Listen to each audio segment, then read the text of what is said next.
welcome back to my channel and welcome to a new reading vlog. This is going to be a mood reading vlog, so we don't have any specific themes for these books. I'm just going to be kind of picking up what I want as I'm in the mood for it, and I'll take you guys along with me so that we can talk about these books and experience them together. For my first book, I'm definitely in a romantic sort of escapism sort of mood. I want to read a really swoony, heartwarming love story. I recently read How to End a Love Story, and although I did really enjoy it, it was quite an emotional and kind of dark and sad romance, and so now I'm in the mood for something that is like fluffy and happy. So I did start reading last night this book on audio. I started listening to it on Spotify and then my hours ran out, so I was very lucky to be able to pick it up as a physical copy from my library. This is Forget Me Not. We follow our two main characters, Amma and Elliot. Amma is a wedding planner and Elliot is a brooding florist. Our story takes place on two different timelines, one a few years in the past when they are falling for one another, and one in the present day when they have broken up and now are being forced to work together again, even though there's lots of like tension and unresolved feelings. So we have dual timelines, but we also have dual POVs, which I always appreciate in a romance. The chapters that take place a few years in the past are narrated by Elliot, and the present day chapters are narrated by Amma. And so even though you know how he felt a few years ago, you don't know how he feels now, and I think that that is good for keeping the tension in the story. Amma as a character is very outgoing, very type A, and Elliot is very quiet. I would say one of the grumpiest love interests I've ever read, and so it's fun to see that play into the dynamic between him and Amma, and I'm really enjoying it so far. I did admittedly stay up a little later than I maybe should have last night just listening to this book because I was enjoying it so much. There was a scene that took place in the past timeline where they were like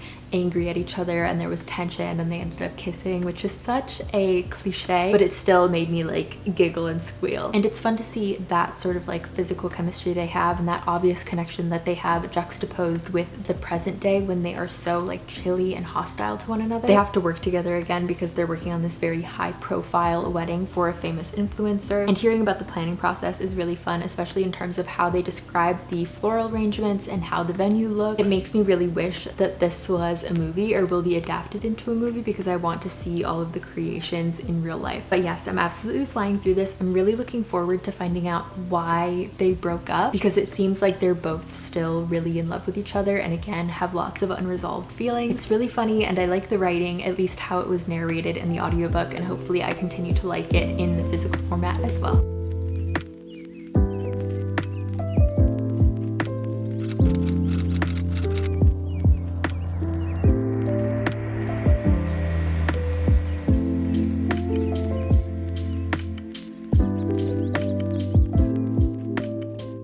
Pause reading so that I could be responsible and work on some homework. So here's me working on a problem for my Trusts and Estates class, which although it's definitely challenging, is also absolutely one of my favorite classes this semester. And then I read a little bit more before going to sleep.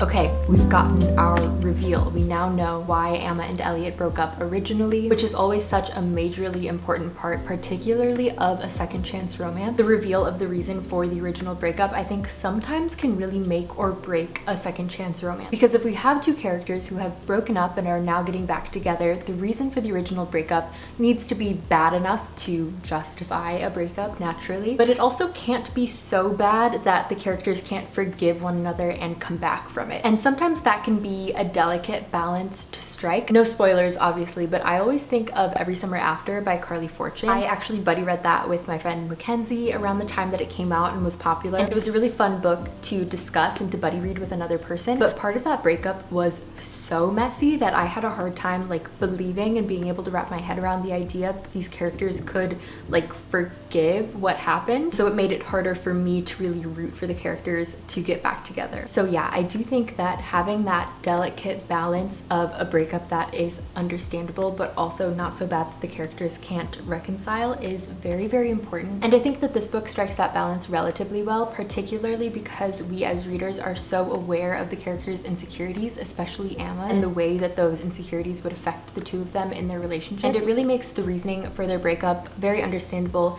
if frustrating. Also, I was at Half Price Books with my sister the other day because she had some old books that she wanted to sell, and I found this book there for $8. So of course I grabbed it, and now even though I've been reading my library copy, I have a copy to add to my collection. It is such a good feeling when the book that I really want to read and am in the mood to read just happens to also be the book that I need to read. This is The Third Gilmore Girl, a memoir by Kelly, formerly Carol, fun fact, Bishop, who is famous for winning a Tony for a chorus line, but I know her from the Gilmore Girls. My friend Chloe and I love Gilmore Girls, so this book has been so much fun. We're buddy reading it together for book club, and Gilmore Girls always feels so fall to me. I always end up doing a rewatch around this time of year, so reading Emily Gilmore's memoir feels like the perfect thing as the weather gets a tiny bit colder. And I absolutely love that the audiobook is narrated by the author, particularly because Kelly Bishop has a very, very distinctive voice. I'm a couple chapters into the audiobook and absolutely loving it, but let me give you my update on my final thoughts of Forget Me Not, because I did finish this book. Interestingly enough, the third act conflict was not necessarily any sort of like argument or miscommunication between the characters. It was really just them kind of coming to terms with the original reason that they broke up, and like the growth that they've gone through over the course of this book to make them feel like now they could be together without breaking up again. Emma has dealt with some pretty severe commitment issues over the course of her life because her mother has gotten married, I believe 16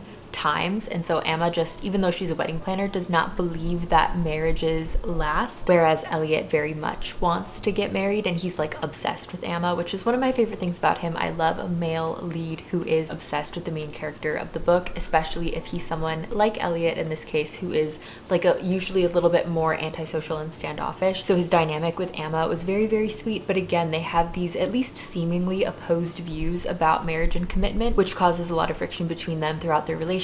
And I think I like how the ending was handled. I'm still kind of trying to settle on what my thoughts are, but I do think that the conversations they had in the end were at least mostly realistic. I think there's going to be a lot of work for the two of them to do throughout their relationship past the ending of this book for them to work out as a couple, but I do like them and I am like rooting for them, these fictional people. I hope they work out. I also really enjoyed like the banter, the chat. Julie Soto I think writes really good dialogue, and I can be kind of picky with dialogue sometimes. Like if I think a conversation feels unrealistic, it really takes me out of a book, and I didn't feel that way with this at all. I really enjoyed the rhythm and the back and forth of all of the conversations. It was a tiny bit of a slow burn because I don't think we got any intimate scenes or even any kissing scenes until like halfway through the book, but from then on it was steamy, and I did enjoy that as well. My overall rating is either going to be like a 4 or a 3.75. I thought it was very solid. I really liked our two main characters and their relationship. A lot of scenes in the book made me smile. A lot of scenes in the book made me laugh. There's actually one scene where a character, and this isn't funny for somebody to have an allergic reaction, but there's a scene where somebody has an allergic reaction that ended up playing really comedic because everybody ended up being okay in the end, but it was a very memorable scene and one that I think will stand out to me from this book. So yeah, that is Forget Me Not. My one large critique, like beyond things that I've been talking about, is that Forget Me Not, I know, is a flower, and I know that they used that as the title as like a pun, I guess, but that flower is never mentioned once in this whole book, and I really thought that it would come up like one time, but not once, never, and I kind of wish that it would have. But yeah, that is Forget Me Not.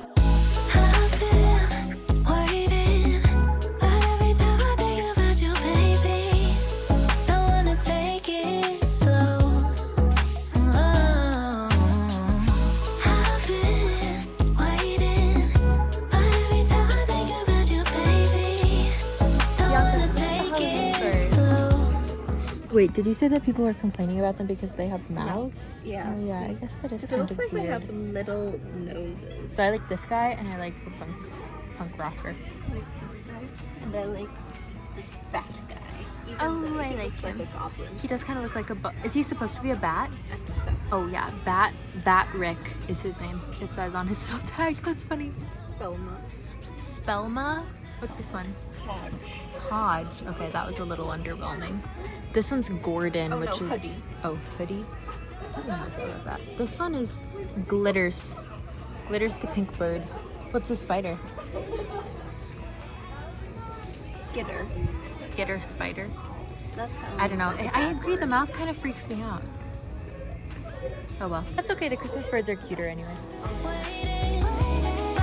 Should we try them?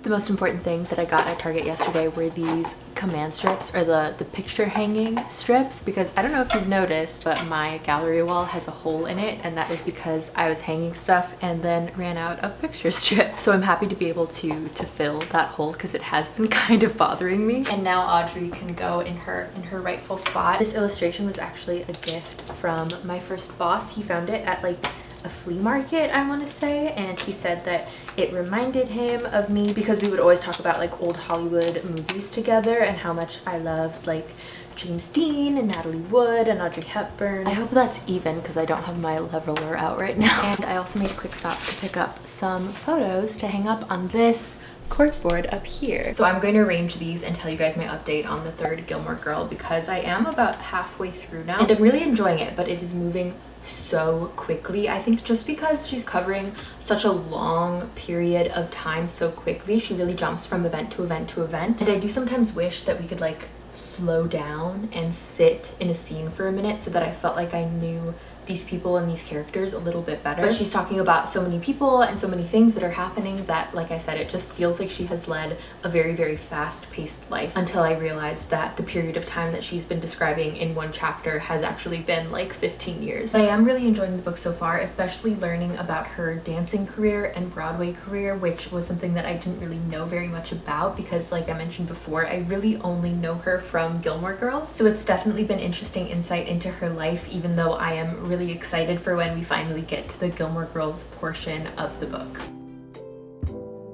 I'm very close to the end of this book. I'm on chapter 11 right now, and she's talking about Ed Herman's death, and it is so sad. Okay, I have finished the third Gilmore Girl. Overall, I enjoyed this book. I think I stand by what I said before about it moving very, very quickly. I don't think that I would like recommend this to anybody who isn't already a Kelly Bishop fan or like a Gilmore Girls fan. I think it was interesting particularly to me because I already knew her, and it doesn't necessarily have anything crazy or exciting or interesting that would appeal to people who aren't already familiar with Kelly Bishop. But since I love Gilmore Girls and Kelly Bishop, I did enjoy it, particularly those Gilmore Girls sections, which I wish would have been bigger, but I digress. It's not like my favorite book I've ever read. It's not even my favorite memoir I've ever read, but it was pretty solid. I think I'd give it like a 3.5 out of 5 stars, and if you are going to read it, I definitely recommend reading the audiobook. Also, this is unrelated, but yes, I am wearing my Christmas sweater in September because it is so cozy. And I think I'm going to try to do a little bit of reading for my classes before I go sleep because if you can't tell, I'm getting very sleepy. So I'm going to end the vlog here. Thank you so much for watching. I really appreciate you for spending some time with me. Don't forget to like and subscribe and click the bell to be notified of the next time I post a video. I'm going to be aiming to post like every other week. I wish I could post every single week, but with my class schedule and like trying to balance everything, I just don't think that it's feasible. So I'm going to aim for every other week. Even though I really love you guys and love YouTube, I do have to put school first. So I hope that you'll be patient with me and my uploading schedule. But yeah, thank you again for watching, and I will see you in my next video.